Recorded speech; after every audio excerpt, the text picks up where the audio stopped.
Madam గారు నమస్తే అండి. ఈరోజు సోషల్ మీడియాలో ఒకటైతే వైరల్ అవుతూ ఉంది. ఈవీఎంల ద్వారా 164 స్థానాలతో తెలుగుదేశం, జనసేన, బీజేపీ కూటమి ప్రభుత్వాన్ని ఏర్పరచుకున్నారు. ఈవీఎంలు ట్యాంపరింగ్ చేయడం వల్ల ఇలా గెలుపు సాధ్యమైందని చెప్పేసి మాట్లాడుతూ ఉన్నారు. అసలు ఒక మహిళా నాయకురాలుగా ఎలా చూస్తారు మేడం దీన్ని? జగన్మోహన్ రెడ్డి గారు పోయినసారి అధికారంలోకి వచ్చినప్పుడు కూడా మరి పూర్తిగా అలానే ఈవీఎం ట్యాంపింగ్ అని చంద్రబాబు గారు అన్నారా? ఈరోజు తను కేవలం ఒక్క జగన్మోహన్ రెడ్డి గారు ఎందుకు పోయారంటే ఒక్క అమరావతి రైతులు ఉసురు, ఫస్ట్ అమరావతి రైతులు ఉసురు, తర్వాత మళ్ళీ అంగన్వాడీ టీచర్ల మీద, మళ్ళీ రైతుల మీద, ఈ టైటిల్ డీడీ మీద, అట్లా మొత్తం 5 కారణాలతో అసలు జనం ఆయన ఎప్పుడైనా వాళ్ళ బాబాయిని చంపిన కేసు జనంలోకి తొందరగా వెళ్ళిపోయింది.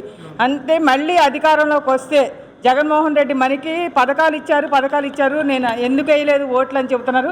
ఆ పథకాలు ఎవరికి ఇచ్చారు? వాళ్ళ సొంత పార్టీ వాళ్ళకే.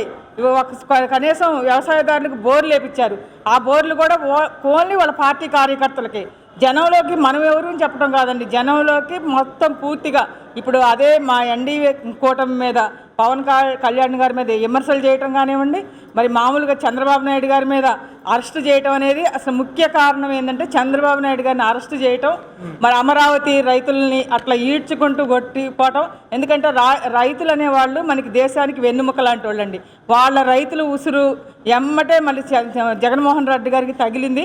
మరి వాస్తవంగా ఆయన ముఖ్యంగా నిజంగా రైతులు కూడా ఈ టైటిల్ నేను నిజంగా నేను సర్వే రాళ్ళు బాస్తే మనకి అధికారం లేకపోయినా సరే నేను సర్వే రాళ్ళు తీసి బయటకు వేసా. అలాంటి ఫోటోలు ఈనాడు పేపర్లో, జ్యోతి పేపర్లో మెయిన్గా వచ్చింది. మరి అటువంటి వాడు చంద్రబాబు నాయుడు మేము జగన్మోహన్ రెడ్డి గారికి దడవలేదు. ఎందుకంటే మన పొలం, మనం కష్టపడి సంపాదించుకున్న పొలం, మనం పొలంలో అతను ఎవరు రాళ్ళేయటం, అతను చేసే అరాస్కాలు. ఫస్ట్ ఆయన అధికారంలోకి వచ్చిన తర్వాత రంగులేసి 1800 కోట్లు ఖర్చు పెట్టాడు. అది అనవసరంగా మన ప్రజాధనాన్ని దుర్వినియోగం చేశాడు. మళ్ళీ తర్వాత ఈ పొలాలకు సర్వే రాళ్ళని కొన్ని కోట్లు. అసలు ఆయన ఏ పని చేసినా జనానికి ఉపయోగపడే పని కాకుండా ప్రజాధనాన్ని లూటీ చేశాడు. ఎప్పుడు 5 సంవత్సరాలు అధికారంలోకి వచ్చిన తర్వాత మాయమాటలు చెప్పి ఒక్కసారి అవకాశం ఇవ్వండి అని చెప్పి అధికారంలోకి వచ్చిన ఆయన మద్యం ప్రియుల మట్టికి ఎవ్వరూ ఒక్కళ్ళు ఓట్లేయలేదండి. ఎందుకంటే వాళ్ళ ఆరోగ్యం చెడిపోయి ఇన్ని కారణాలు ఉంటే ఆయన వెనకబడడానికి వాళ్ళ చెల్లి, వాళ్ళ తల్లి, చాలా కారణాలు ఉన్నాయి. కావాలని ఇవాళ మోడీ గారి మీద, మోడీ గారికి నువ్వు ఆ రోజు అధికారం రాకు, ఇప్పుడు ఇవాళ ఆయన అడగండి, ప్రతిపక్ష హోదా కూడా రాలేదు. మీ అమ్మగారే చెప్పింది ప్రతిపక్ష హోదా కూడా లేకుండా చేయాలని చెప్పింది.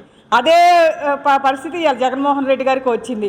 ఇవన్నీ మనసులో పెట్టుకొని తను ఎట్లా అంటే శాసనసభలో మరి భువనేశ్వరి గారిని కూడా అవమానం చేశారు. ఆ రోజు కూడా యావత్ ప్రపంచం మొత్తం మట్టుకి అంతా ఎక్కడికక్కడ ఈ చంద్రబాబు నాయుడు గారి అరెస్టు, భువనేశ్వరి గారి మీద అలా మాట్లాడటం, ఇవన్నీ మరి వాళ్ళ బాబాయిని హత్య చేయటం, ఇవన్నీ కారణాలు. ఈ కారణాల మీద నువ్వు జనం మీద పెట్టుకోక నువ్వు ఇది ఈవీఎంల ద్వారా వచ్చారంటే నువ్వు అదే ఈవీఎంలతో నువ్వు 151 సీట్లు గెలిచి అధికారం గర్వంతో ఏమనంటే నేను మళ్ళీ 175 ఇదే మాట తప్ప నీకు వేరే మాట లేదు. అందుకే జగన్కి జనం బుద్ధి చెప్పారు. ఇప్పటికైనా ఇక మానుకొని మరి పిచ్చి ప్రలాపనలు చేయకుండా ఇక ఇప్పటికైనా నువ్వు ప్రతిపక్ష హోదా ఇవ్వకపోయినా కూడా నువ్వు ప్రజల్లో తిరిగితే నీకు చూస్తావు, లేకపోతే నువ్వు ఇంట్లో కూర్చోవటమే అని చెప్తే సరే. నాకు ఇంకా వయసు ఉంది, గతంలో పాదయాత్ర చేశాను, మళ్ళీ ఆ టైం వచ్చే వరకు కూడా మీరు ప్రజల్లో తిరగండి అని చెప్పి ఓడిపోయిన ఎమ్మెల్యేలతో కానీ మంత్రులతో కానీ మాట్లాడుతూ ఉన్నారు. మళ్ళీ పాదయాత్ర చేస్తే ఎలా ఉంటుంది అంటారు? అసలు వాళ్ళ ఎమ్మెల్యేలు కానీ వాళ్ళ కార్యకర్తలు కానీ, ఎందుకంటే చాలామంది నష్టపోయారు. ఆ రోజు కూడా ఎల్లుండి అధికారంలోకి వస్తామని చాలామంది వాళ్ళ కార్యకర్తలతో బెట్టింగులు కాపించి నిజంగా వాళ్ళంతా నష్టపోయి ఇలా ఆత్మహత్యలు కూడా చేసేసుకున్నారు.